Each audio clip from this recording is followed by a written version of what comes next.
Bonjour. Alors, il y a S3B qui m'a posé une question.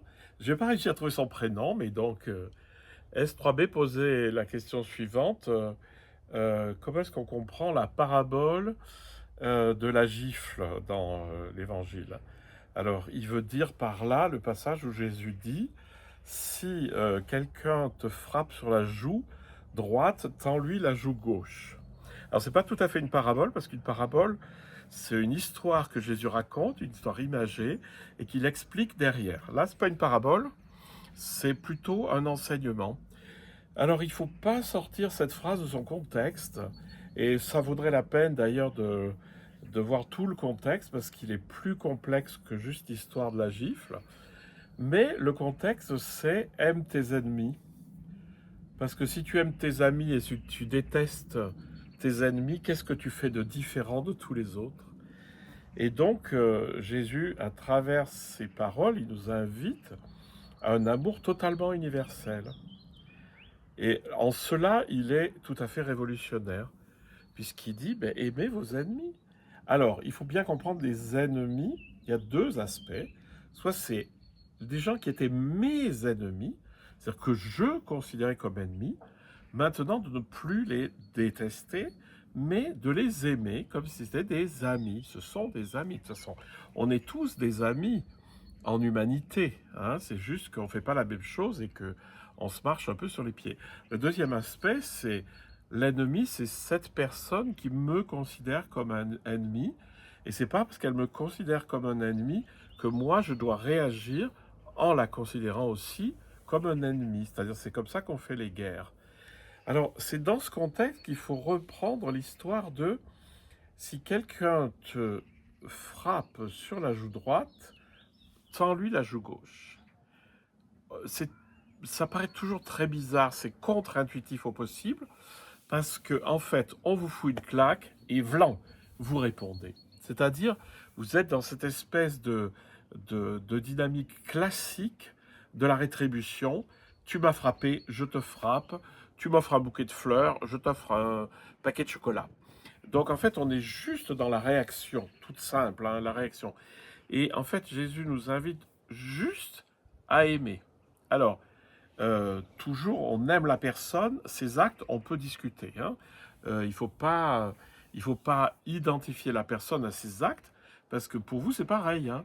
Si on vous limite à ce que vous avez fait, et si vous avez fait des trucs pas clean de temps en temps, ça arrive à tout le monde, hein, euh, vous voudriez pas qu'on vous réduise à une connerie que vous avez peut-être fait un jour par erreur.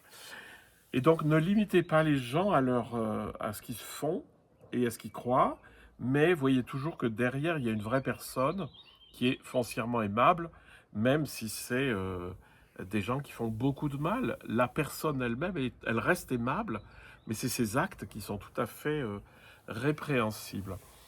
Donc, ça paraît tout à fait contre-intuitif parce qu'on a l'habitude, action-réaction. Tu me gifles, je t'en renvoie une.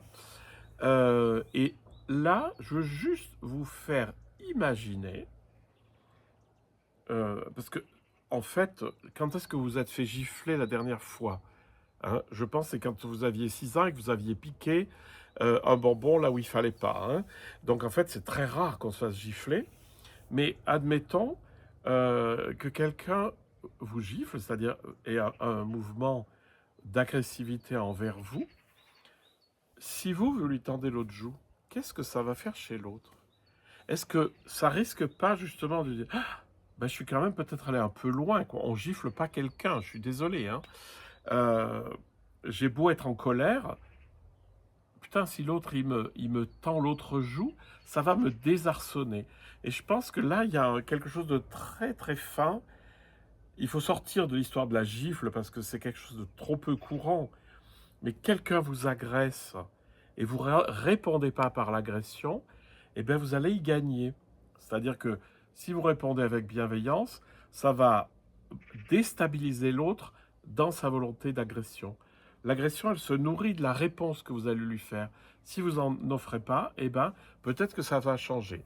Alors ça, c'est juste une manière de voir cette proposition de Jésus d'aimer tout le monde de manière égale et de répondre aux agressions non pas par la violence et la réaction, mais par l'accueil, éventuellement montrer que on est tout à fait capable d'encaisser un deuxième coup, c'est pas grave. Alors, souvent, c'est pas physiquement, mais imaginez euh, quelqu'un qui vous rentre dans le lard pour une raison, puis vous accueillez, puis vous réagissez pas, il va encore retaper. Et puis, à un moment donné, il va se fatiguer, il va se dire, ça va plus, ça. Hein. Et donc, voilà, je vous invite juste à sentir ça et à pas être dans cette chose ultra violente, quand même, qui est la gifle, mais à comprendre qu'il s'agit de réagir de manière bienveillante à quelque chose qui vient de l'extérieur et où on a tendance à vouloir réagir.